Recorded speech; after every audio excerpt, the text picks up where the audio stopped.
Majority Report with Sam Cedar. The destiny of America is always safer in the hands of the people than in the conference rooms of any elite. Sam Cedar. They are unanimous in their hate for me, and I welcome their hatred. We must guard against the acquisition of unwarranted influence, whether sought or unsought, by the military-industrial complex. The Majority Report with Sam Cedar. And I get the feeling you've been cheated.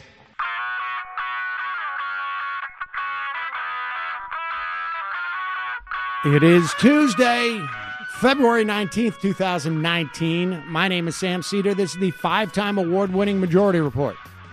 We are broadcasting live steps from the industrially ravaged Gowanus Canal in the heartland of America, downtown Brooklyn, USA. I just realized I lied, because we're live to tape. Forgive me. Elliot Abrams got a pardon. That's all I want to say. And his lie was a lot worse. On the program today, despite the fact that we are, in fact, on vacation at the moment, brand new interviews for you. Well, 1.5, let's say. We're going to play part 2 of my interview with Bill Lazonick that I did for Ring of Fire Radio a couple of weeks ago. You can check out Ring of Fire. Head over. You can sign up for the podcast on iTunes or head over to rofpodcast.com. We do it every week. Shorter interviews, more reporters, some analysis. Check it out. I think you'll like it. Professor Lazonick has done a lot of research and work on stock buybacks. The things that don't necessarily have the macroeconomic implications, but change the culture of the corporation in such a way, change the incentive structure for the leadership of corporations in such a way that these corporations become not just sclerotic, but almost like secondary to the agendas of the leadership of the corporation. I know that sounds weird, but imagine if you were playing poker and you really were betting all your money on a side bet that the guy next to you is going to win. That's what's going on, really, essentially, with these corporations. It's a big deal. And Bill Lazonick is the expert on it. And then, after Lazonick, we'll be talking to Edward Balleisen. He is a professor of history and public policy at Duke University. He's written a book, Fraud, An American History from Barnum to Madoff. Fascinating look. I've always considered business basically to be fraud. Like that to me is always just like we have a mismeasure of an asymmetry of knowledge about something, and that's how I'm going to make money. I know that's not exactly accurate, but I sort of feel like it is. I did a paper on Wall Street movies when I was at NYU, and that's like most of the plots for any of those movies. It's like we got some information, who has access to it and who doesn't. And I mean, going back to that clip that we played about Anand Giridharadas on Stephanie Ruhle responding to Robert Rice tweet that most billionaires either,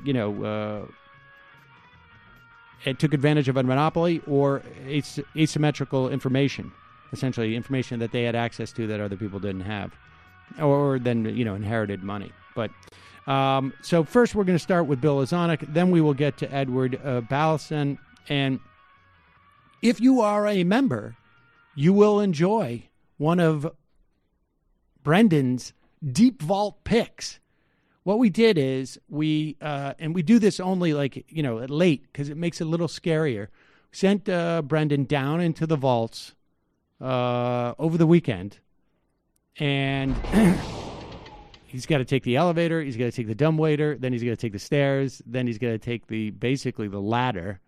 He goes into the vaults, and he comes back up with some reel-to-reel tapes and some audio that was actually first chipped away at in a stone plaque, like a tablet.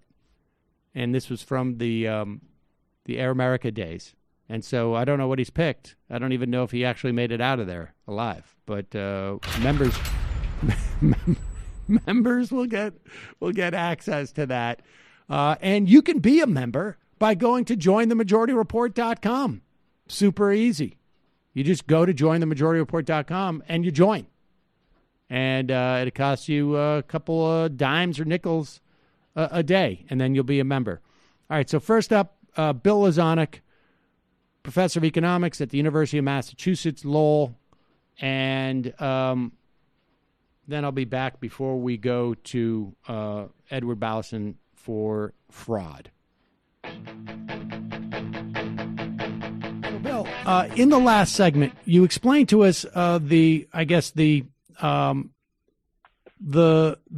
development in the mid 80s, early 80s, of a practice that was born out of an ideology of shareholder value in corporations as a way of measuring the success of a corporation, as opposed to sort of a broader, more civic-minded, not to the exclusion of profits in any way, but in that a company works not just for its owners. It does at that time, but also its success is measured as to what it does for the community, what it does for its workers, what it does for the long-term prospects of the company itself. All had a bigger part in the assessment of a successful company. In the 80s, that ideology changed. It became about shareholder value. And one of the ways that manifested itself was the Reagan administration essentially relaxing the rules via the SEC on when a company could buy back its own stocks. You explained to us that in what that does, and more so than the idea of increasing dividends to shareholders, broadly speaking, because it has the potential of benefiting the leadership of the company, and they have such an ability to manipulate what the company does at any given point, it creates a uniquely perverse incentive that then makes the corporation that much less, I guess, functioning to the benefit of those other stakeholders. Is that basically it? That's right. And even in terms of shareholders, it benefits share sellers, not shareholders. And because I'm holding shares in a company long term, I don't want them to pay all the money out in dividends. I want them to reinvest and have competitive products in the future. And then if and when I sell the shares, I'll probably be at a higher price, and I'll make a gain. Fair enough. Buybacks are really just moving the company on, and they're being done on top of dividends, so it's not instead of dividends, and to the point where back in the early 1980s, before the implementation of this Rule 10b-18, maybe 50% of the profits of large companies were being distributed in the form of dividends, a very, very tiny percentage in buybacks, to the point now where it's 94, 95. In the pharmaceutical industry, among large companies, it's almost 100% of their profits. We pay high drug prices, and they say they need high profits to invest more in R&D, and they spend virtually 100%. Many companies like Merck and Pfizer, 150% year after year of their profits go to buybacks and dividends. Wow. And so we don't need the buybacks. Okay, yeah. Well, okay, but we only have about 4 minutes left here. So Chuck Schumer, Bernie Sanders, a bit of an odd couple, perhaps. They've gotten together. They have come up with a proposal on how to limit stock buybacks, and that is to have a series of rather micromanaged conditions that would allow for a stock buybacks. What are the what's the problem with that proposal, as opposed to just simply returning to the regime essentially that we had in the early 80s?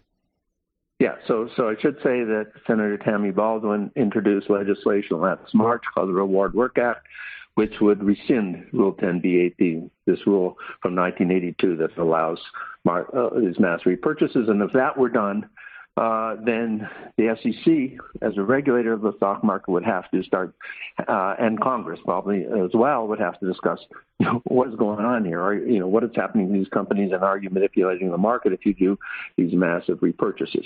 Okay, so that's the route that I think you should go on that. On all the issues that they raised about $15 wage, sick leave, better medical coverage, or retirement pay, etc. I agree with all that that's what companies should do, but let's just do it.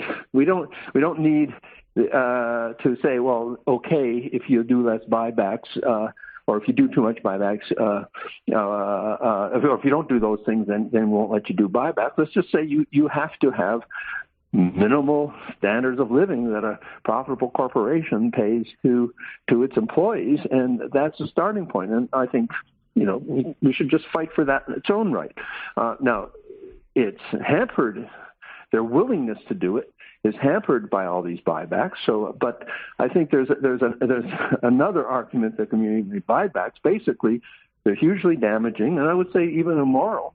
And I think they should be illegal. And there's a lot of reason why you would say they should be illegal, because we set up the SEC in 1934-35 with the notion that you eliminate fraud and manipulation on stock markets. And there's nothing that is more fraudulent and manipulative than stock buybacks. That's being done on a massive scale in plain view. And so let's just have a discussion about that and go for where the problem is and just get rid of them. They're unnecessary, and they're benefiting people, a relatively small number of people, not just the top executives, but hedge fund activists and Wall Street bankers. I saw Lloyd Blankfein tweeted something about, the money goes somewhere in the economy. No, the money goes to him and Goldman Sachs, and we know what they do with the money.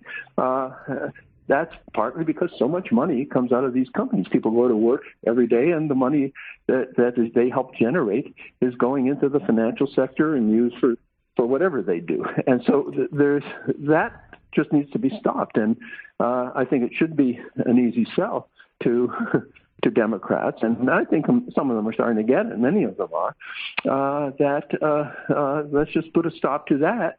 And the other side of that would be, let's have decent minimal legislation, at least for the pay that workers get, the benefits they get, sick leave, et cetera.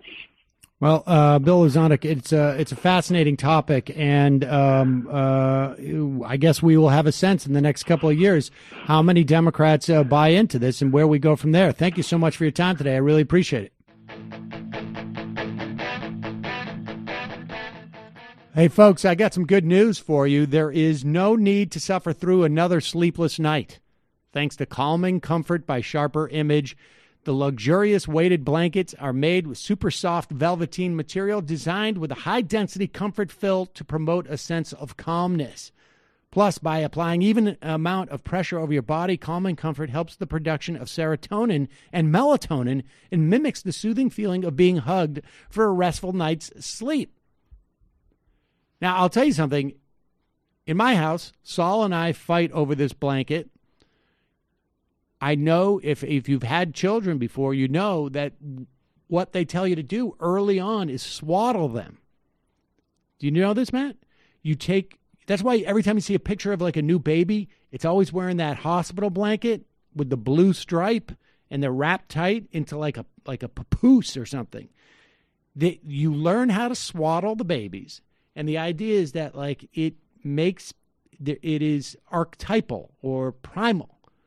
Well, because that's what it feels like in the womb. And I don't. This is my theory. I hope I'm not getting. I'm not stepping out of line. But that's my theory about it. Is that it makes you feel. It brings you back to that time in the womb, which I think is embedded deep in some part of your brain. We all want to go back there on some level. But I'll tell you this, though. It definitely helps me go to sleep and stay asleep. And I'm not sure why Saul gets so excited about it. I mean, because I don't let him. It's mine. He just comes in the morning and he's like, let me get under the blanket, please. Calming Comfort weighted blanket comes with a 90-day anxiety-free, stress-free, best night's sleep of your life guarantee from Sharper Image. And right now, our listeners can go to calmingcomfortblanket.com and use the promo code majority at checkout to receive $15 off the displayed price. Again, that's calmingcomfortblanket.com, promo code majority, because you can't put a price on a great night's sleep. calmingcomfortblanket.com, promo code majority. Also, as you know, Harry's has been a sponsor of this program for years. And when you see me, well, I guess like on days like today, although this is during vacation, so I probably have not shaved. But today, when I recorded it, I did. When you see me this way, there's two things you know. One, I've held my Harry's razor. Two, I'm probably going on television. That's it. I don't like to shave, but when I do, I always use Harry's. Harry's founders were tired of paying up for razors that were overpriced and overdesigned. They knew that a great shave doesn't come from gimmicks like vibrating heads, flex balls, or handles that look like spaceships. So they bought a world-class blade factory in Germany, started making razors that combine simple, clean design with quality, durable blades at a fair price. Harry's replacement cartridges are just $2 each. And all Harry's blades come with a 100% quality guarantee. It's no surprise they've received over 20,000 five-star reviews on Trustpilot and Google. Get a $13 trial set that comes with everything you need for a close, comfortable shave, weighted ergonomic handle, 5-blade razor with lubricating strip and trimmer blade. My favorite. Rich lathering shave gels and a travel blade cover. Listeners of my show can redeem their trial set at harrys.com/majority report. Make sure you go to harrys.com/majority report to redeem your offer and let them know I sent you to help support this show. Hey, your dog's health is as important as every other member of your family, and it starts with what you feed them. Ollie's offers vet-formulated recipes and fully transparent ingredients to give your dog the healthiest food possible. We're talking real, all-natural, that even people can eat. No preservatives and sourced from U.S. family farms. No wonder Ollie beat out store-bought dog food at a 10-to-1 on the palatability scale. Try for yourself. Just go to myollie.com. Answer a few questions about your dog. They'll ship you custom recipes and pre-proportioned meals straight to your door on a regular schedule. Shipping is free, and if your dog doesn't like the meals, they have a money-back guarantee. Kelly, I don't have a dog, but old Kelly, not old, you know what I mean, Prior Kelly. She got it for her dog. What's her dog's name again? Oh, my God, we both forgot. We both have blanked. Edie. Oh, and she said Edie loves it. And she said in the past when she switched dog foods that she had to sort of like combine them together to get Edie to sort of like accept the new dog food. Not this time. She loved it. Best of all, Ollie is offering our listeners 60% off your first box, plus a free bag of treats at myollie.com/try/majority. Are you clear on that? It's myollie.com/try, the words TRY/majority. This is the best deal they have made available anywhere. Go to myollie.com/try/majority for 60% off, plus a free bag of treats. All right, now we will get to the interview on the idea of fraud, an American history from Barnum to Madoff, with Edward Balleisen, a professor of history and public policy at Duke University. We are back. Sam Cedar on the Majority Report on the phone. It's a pleasure to welcome to the program Professor of History at Duke University, Edward Balleisen, on his new book, or I should say, fairly recent book. It's now out in paperback, Fraud, an American History from Barnum to Madoff. Welcome to the program, Professor. Well, thanks so much, Sam. Thanks for having me. So, at least to a large extent, fraud basically explains the history, or recounts the history of fraud in four, major eras in America. But before we embark on that, what is fraud, or does that change? Well, I think the nature of that question is a great one, and it's you can think about fraud from a couple of different perspectives. There's the question of what anybody means when they say, just in sort of ordinary conversation, "Oh, he's a fraud," or "that business is a fraud." And I think what they mean there is, well, it's a scam, it's a ripoff, it's deceitful in some way or another. But there's also another meaning that's more technical, which is the legal definition of fraud, which is much more complicated in any society, but in the United States, in an Anglo-American legal context, it has a whole bunch of different evidentiary thresholds that have to be met. The deceit has to be intentional. The victim has to rely on the deceit. There are a whole series of additional questions that have to be answered before you can, say, bring a criminal case against someone for fraud or a civil case to try and void a contract. And the particulars there do change over time, but this difference between what people might think of as the common meaning of fraud and the legal meaning of fraud, that's an enduring question or difference. And to what extent does is our legal definition, the American legal definition, to what extent is that different from other societies? I mean, because just in the concept of deceit, right? Like, what we're talking about is some type of asymmetry of information. And that's right. It occurs to me that, that's almost like just like the definition of business on some level too, right? Like, I mean, I'm a little bit jaded in that respect. But that, does that line of what constitutes deceit change depending on society and time as well? It can. And, one of the, obviously, misrepresentation, deceit is a crucial dimension of fraud, I think, everywhere. What can vary is how much leeway we give when, say, a business gets aggressive about marketing. What's enthusiasm? What's puffery, as opposed to intentional deceit? And that line can be hard to draw. It's often hard to draw.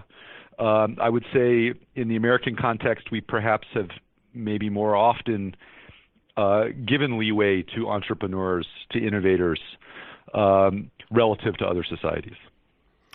Okay, well, that's not terribly surprising to me that's where we would fall relative to I guess some other societies. But let's talk about the history of fraud to a certain extent, and what we're actually talking about is almost less a history of fraud, I guess, and more a history of anti-fraud measures and like where we draw that line. Is that right? That's exactly right. Fraud is always with us. There's no society that I know of that doesn't have it. People lie. Businesses lie.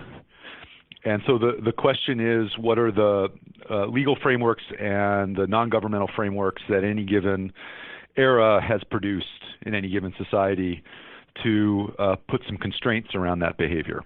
So in some respects, that's what I try and track in the book. And in some respects, we were just like sort of, measuring the negative space on some level, right? Like where, and by that, I guess we can look at like the first era of anti-fraud efforts or lack thereof, I guess. would be starting in the early 1800s through most of the 18th century. Oh, excuse me, the 19th century. Yeah, so the argument I make about that era is that it's really a time of de facto caveat emptor, the Latin phrase for "let the buyer beware."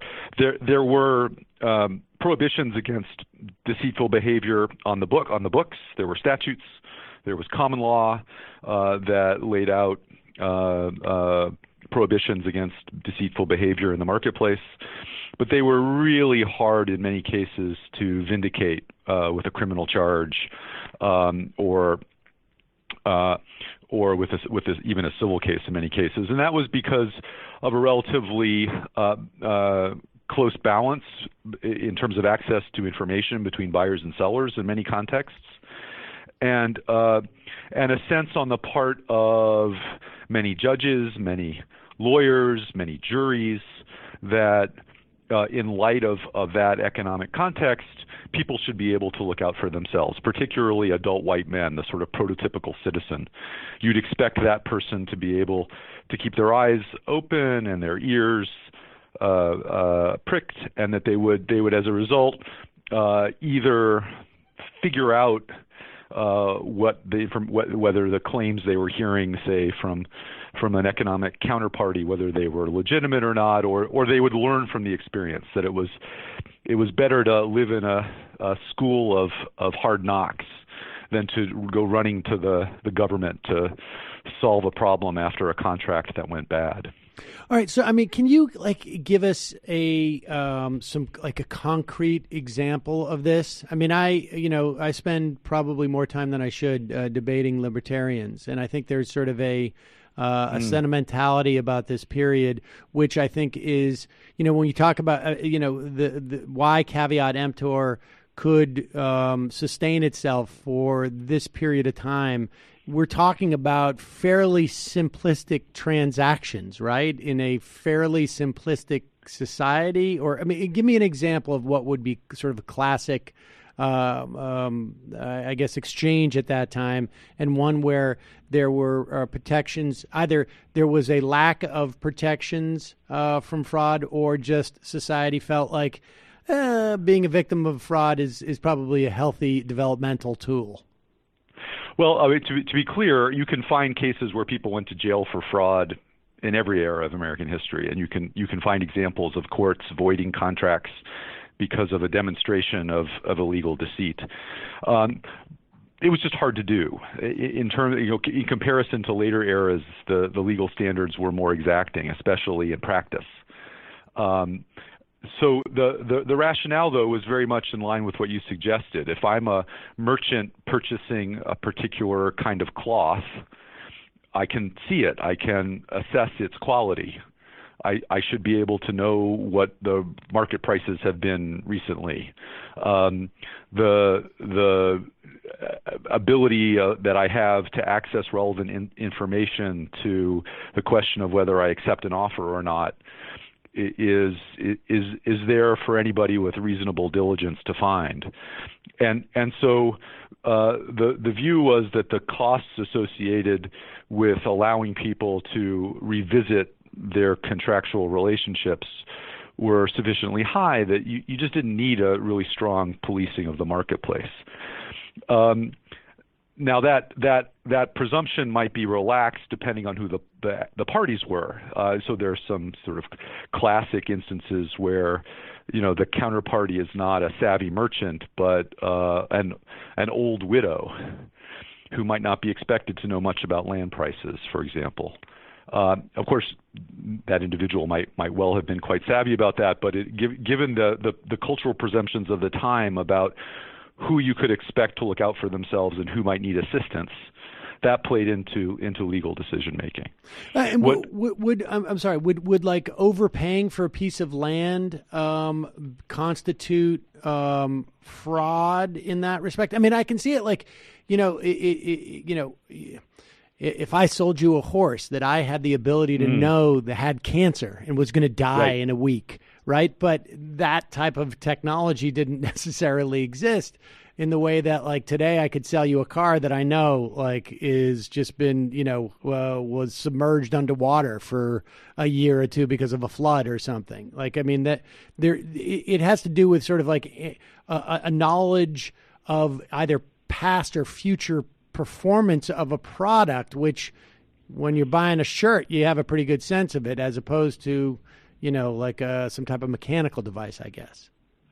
That's right, and there are some examples where one side to a transaction knew about, say, the disease that was beginning to afflict a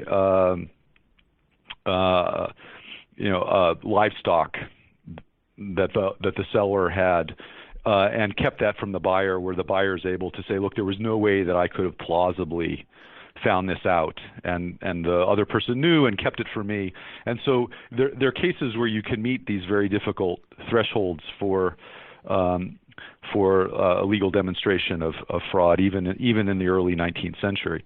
What begins to shift the legal definitions, though, and also the institutional mechanisms for policing fraud, is the emergence of more markets where they're just structural differences in access to information. Really nice example is the fertilizer market. In the 1840s, 1850s, enterprising merchants start marketing guano, bird droppings, as a fertilizer, and it works incredibly well in many agricultural contexts, and so there's huge demand for this product throughout rural America. But at the same time, almost immediately, you start getting people marketing basically fake guano. And there's no way for farmers to tell. There's no way to know that this product that they're buying isn't actually the real deal. And so you start getting a drumbeat of political support from rural Americans for the state to step in and do something about this problem. And as it happens, there's a group of experts who comes forward and says, we have a solution for you. The group of early chemists who've been trained in Europe and who come to the United States and say, we can do chemical tests on fertilizer and tell you whether it has the components of nitrogen and other key elements that would make it effective on fields and farms. And so what emerges is as a regulatory structure. The state legislatures start passing laws which mandate the creation of an office of official chemist in state governments across the United States that will be charged with actually doing inspections and analyses and then publishing results, and also monitoring fertilizer bags and fining or bringing other kinds of legal action against firms that are selling spurious fertilizer to the public. Now, why? Again, I've got my libertarian, my inner libertarian. I'm going to express, like, why couldn't there be private agencies that would hire these chemicals? Like, why did that not develop that way? Well, and you can see examples of that. You can also see some manufacturers trying to develop brands that would have reputation behind them. You can't trust everyone out there in the fertilizer market, but you can trust us. The problem is that those brands are also potentially subject to counterfeiting. So not only that, but some companies could develop a brand and then trade against it. So they could proclaim that they had wonderful results, but it would be very hard to know. Keep in mind that it's hard to connect the fertilizer that let's say you put fake fertilizer down on your farm plot, and then it turns out that you don't have a great yield.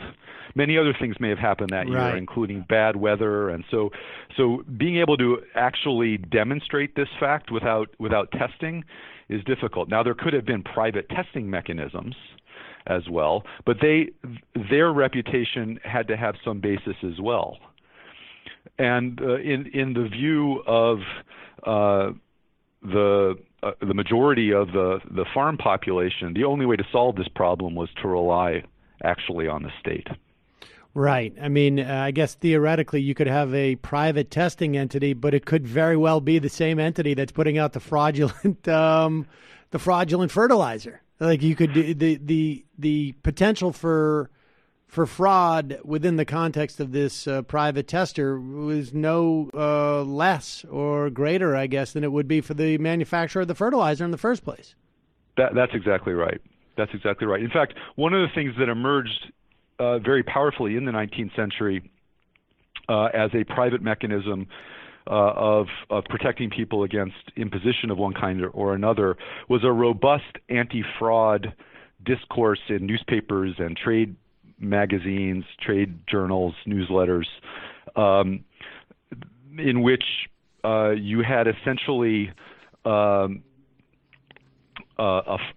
fraud beat.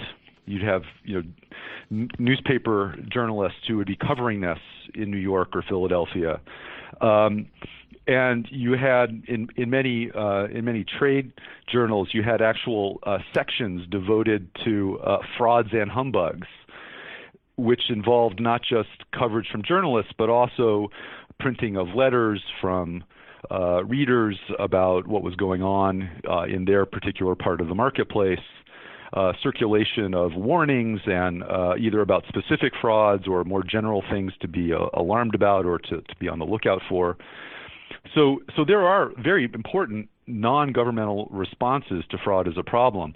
Here again, though, there's a constant interplay between any attempt to protect people from deceit and also providing insights to those who would deceive. Right. So there are plenty of books in the 19th century that warn people about what they should be on the lookout for, but that's also a how-to manual. Right. For anyone who wants to actually be effectively deceitful. Right. Okay, and so then we move into another era, which comes in the wake of the Great Depression. Yeah, so a little bit before that, just say a quick couple of words about the late 19th and early 20th century. You have a growing set of institutional responses to deceit in specific markets that begins to really harm the economic interests of establishment companies. So you see this in mail order in the late 19th century. There's just rampant fraud in mail order commerce.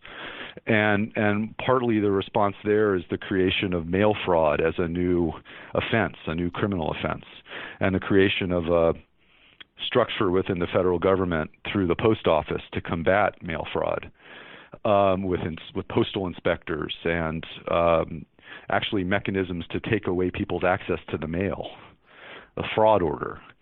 So you see developments like that. What happens by the And let me just I just want to put a flag there too, because that is another or a really explicit example of the government essentially allowing this market to exist, right? That it were it not for the government basically interceding and saying we're going to bring our authority to this market, it was one that couldn't develop without that. I mean, I feel like we had something not too dissimilar at one point in the past 20 years or so with online purchases and whatnot. This idea of like there's recourse here. That's very true, and it's true on two levels. First, there's providing the infrastructure in the first place, so the roads and other structures, postal service, right? And the postal service on top of it that makes sending goods through the mail plausible. And frankly, there was also a rate structure that involved a degree of subsidization that made it cheaper to send things through the mail. That also helped to get the business off the ground.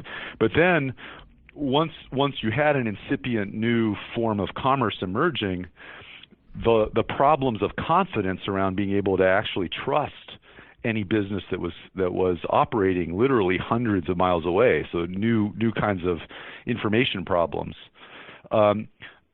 That was another problem for the government to tackle, one that it did through these postal regulations. Okay, and so and that takes us up into this era of basically the Great Depression, and some sense that we had there was fraud was endemic on Wall Street, and there may have been just sort of something that was even more structurally fraudulent. Yes, and also concern not just about confidence in specific markets, but actually growing concern about threats to economic confidence more generally that were reflected in the remarkable downturn of the early 1929 and the early 1930s, where you had unemployment reaching 25% and even higher, and a complete capital strike on Wall Street. Nobody bringing forward new issues because nobody had any trust in the system. And so you began to get a more cohesive kind of anti-fraud policy that was not concerned simply about this particular market or that particular market, but actually about shoring up the macroeconomic system. So the federal government starts getting much more centrally involved as opposed to state governments or private organizations. The earlier period in the early 20th century had witnessed the creation of a network of private Better Business bureaus that had a very strong anti-fraud mission.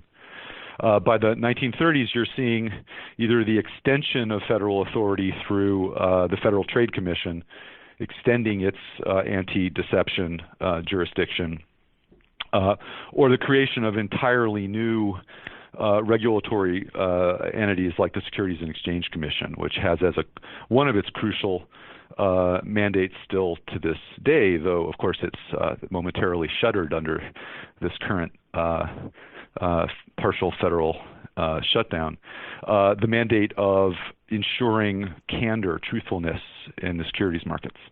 And where was the impetus? Where did the impetus for this come from? Was it specifically from consumers? Was it specifically from I guess the business class? Was it just more broadly? Was it business class on behalf of the consumers? I mean, where was the biggest pushes for this from I guess a political perspective? Well, there were certainly some businessmen by the early 1930s, the depths of the Depression, who realized that the government needed to step in. But this was very much a coalition effort that involved a group of experts, economists, lawyers, also some people from the investment community, many individuals who were either from the incipient consumer movement or from, to some extent, organized labor, all of whom had a sense that one needed to reset the basic premises of market activity in a whole host of ways, and that part of that was restoring the confidence that individuals had in the workings of the financial markets.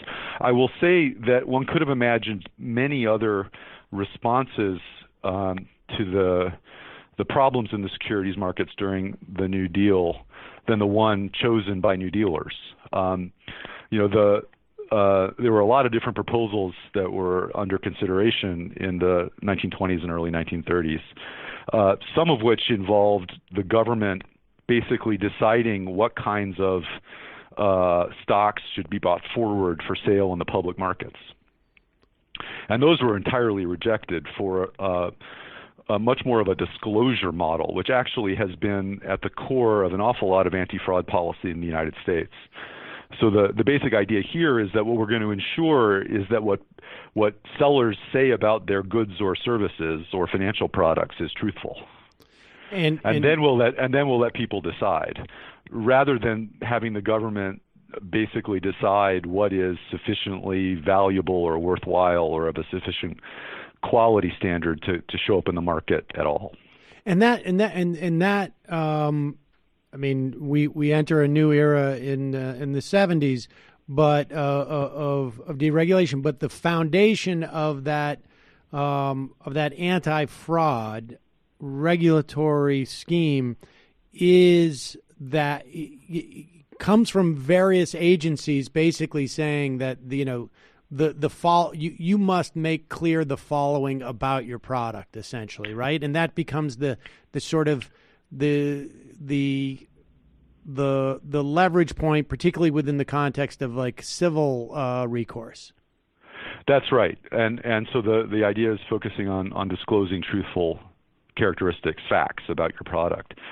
Now, what you get in the 1940s, 50s, 60s, I think, is a decline in the worst kinds of corporate predation. You don't have the terrible scandals of deceit that occurred all the way through the 19th century and into the 1920s. And I think what happened in part was a bit of generational amnesia as a result. By the 1970s, people have not seen some of the problems that really rampant deceit can bring in the marketplace, which is not to suggest that the era was devoid of frauds. You can find it everywhere. But the scale of those frauds had a constraint on them, and you tended not to see them in the most profitable companies in America.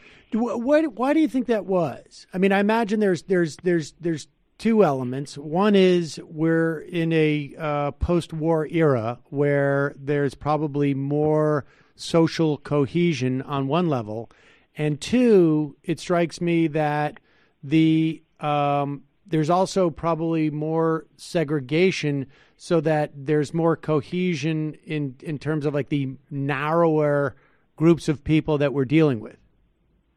I think the memory of the Great Depression and also World War II are very significant here. The people who ran firms, I think, had whatever other limitations we can identify about their decision making. There, I think, was a sense of needing to take stakeholders into account and having some appreciation for social responsibility at some level. And there are many strands into the deregulation movement of the 1970s, but one of them is a reconfiguration of how corporations ought to orient themselves toward the rest of society, with a much greater emphasis on profits and shareholder value. Right. Which took away a very important normative constraint on decision making, which again is not to say that you can't find predation in the mid 20th century. It just had a constraint on it that was, I think, significantly relaxed in the 1970s. Do you think it was? I mean, I wonder to what extent race played in that as well. I mean, insofar as like we have a socially cohesive society where there is a greater sense by corporations that they have a civic responsibility, and I wonder if segregation, which was obviously maintained through there, also allowed for them. I mean, that's maybe the wrong word, but it made it harder for them to escape that sort of like mutually shared sense of civic responsibility. Perhaps. I mean, it certainly is the case that individuals from lower income groups of any ethnic or racial background have always been disproportionately targeted as potential fraud victims. In part because of the difficulty they have in effectively relying on mechanisms of legal redress, right? So if you're poor, you don't have a ready way to go to court. You may not have the social capital to know how to do it. You certainly can't afford more expensive legal representation. So that's been a hardy perennial in American history, I would say. And you don't have the political power either, I would imagine, for there to be implications to hold any of these people to account, in addition to the sort of the more mechanical aspects of accessing the legal system. Yes. So it's only in the 1960s with the emergence of the civil rights movement that you begin to see policymakers really focusing on this problem. So even though at a macroeconomic level, I would say that we have evidence that the worst kinds of the largest or grandest kinds of fraud scandals actually became tamped down in the mid-20th century. This did not at all mean that the kind of smaller scale consumer fraud against less advantaged communities disappeared. Hardly. Very much was still a reality.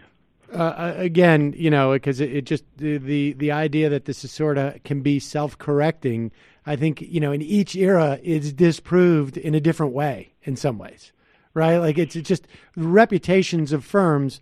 There's just not enough information and enough power for this to be self-regulating. Well, and we've seen, I think, a very powerful demonstration of that in the era of deregulation. So since the mid-1970s, one has seen relaxation of anti-fraud policies across a number of fronts. In some cases, not moving quickly to regulate in new areas like on the internet and online commerce. In other cases, declines in budgets for anti-fraud agencies like the Federal Trade Commission or the Securities and Exchange Commission. In other cases, the appointment of leaders to those agencies who have less concern about confidence in the marketplace than they do about facilitating opportunities for entrepreneurs to bring forward new products with aggressive marketing. And the result has been, the growth of really massive fraud scandals that run into the billions, tens of billions, and that have involved some of the biggest corporations on the planet. How do we measure that? I mean, off the top of my head, I can just think of, like, obviously Enron is one of those, but I would also say, frankly, the opioid crisis that we have in this country is a function of various strains of fraud, starting with the depiction of this class of opioids as being less addictive, down to the distributors who had a statutory obligation to say, like, hey, it's weird that a town of 500 people are ordering 1 million pills or something like that. I mean, how do we though measure this? Well, I think in the way that you have just put your finger on another context, you can think about banks like Wells Fargo creating fake accounts, right, and engaging in transactions that never received any okay from customers. You can look at Volkswagen and what it did with emissions testing. The entire financial crisis, in many respects, was a function of fraud in terms of the ratings, the quality of these mortgages, fraud in terms of the fiduciary responsibilities of the lenders in issuing these mortgages, the fraud in the way that they tracked ownership of these mortgages. I mean, it was rife with fraud. But how do we, is there any? Has there been an index to compare this to other eras? And it's not easy, right? Because one of the things about financial fraud is that it is not something that we have a census of, right? And we never can be certain that we've uncovered everything that's happened. So can we know for certain that there were fraud, that there weren't important frauds in the 1950s that just did not come to light because of a stronger economy? That's not entirely impossible as a just sort of my sense is, though, that the worst kinds of depredations tend to come out eventually. And the other dynamic that has become much easier since the 1970s, 1980s has been the ability of managers to take advantage of their inside information in a variety of ways to wrest value out of companies. And sometimes that's been predicated on deceitful kinds of tactics. So, what seems to me distinctive about the last 40 years is the degree to which these types of problems and scandals have cropped up at so many large-scale corporations, with the harms measured into the billions or tens of billions. You just don't see that in the mid-20th century in the United States. Is that a function of like other trends too in the concentration? Like we now, the 70s also marked the beginning of not only of this sort of shareholder value, but a change in the way that we perceive antitrust. And so when the frauds are committed, they're committed by ever increasingly larger entities. I think that is very much a possibility, as is the significance of a globalized market.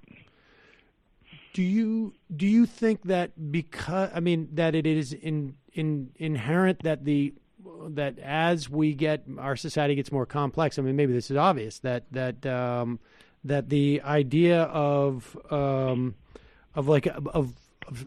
market-based incentives to prevent this, diminish almost like in a, I don't know if it's a perfect inverse relationship, but the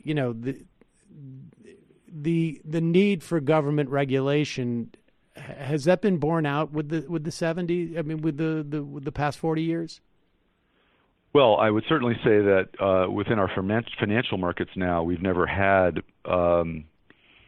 more complex financial instruments or a bigger gulf in understanding between ordinary investors and savers and really sophisticated market players.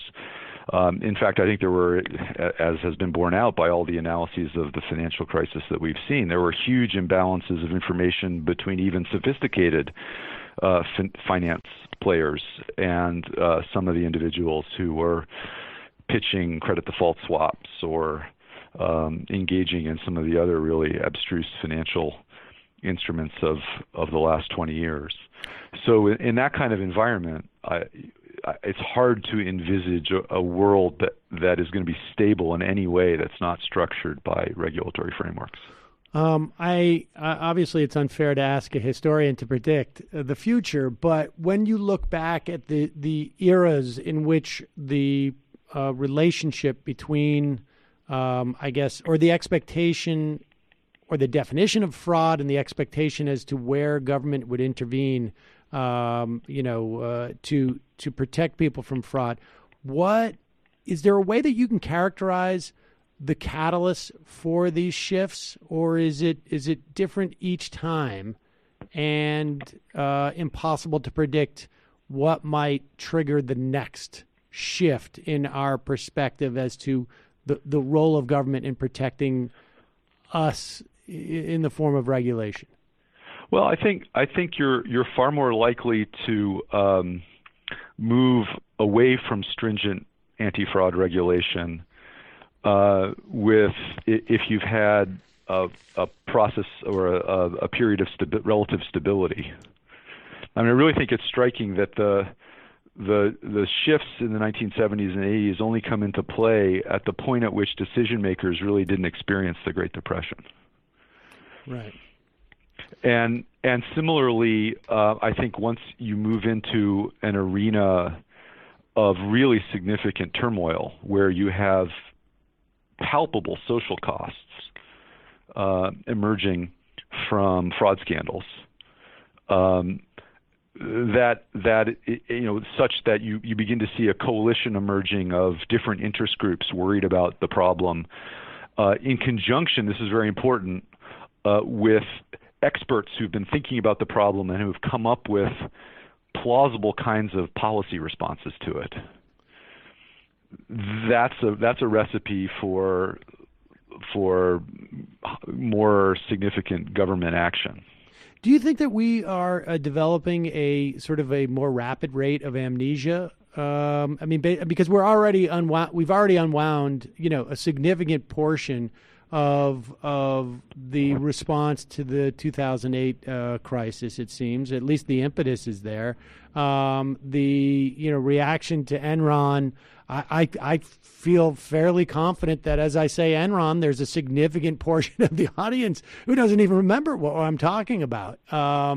Yet it was so devastating in many respects. I mean, what do you think that that are sort of like, is that a function? Do you think that premise is correct? And if so, do you think it's a function of a greater rate of amnesia, or just the function of the severity of the crisis? I don't know. It's a really good question. I mean, the truth is that the response even to the crisis itself went in multiple directions. So yes, it meant creating the Consumer Financial Protection Agency, board rather, Consumer Financial Protection Board. But it also meant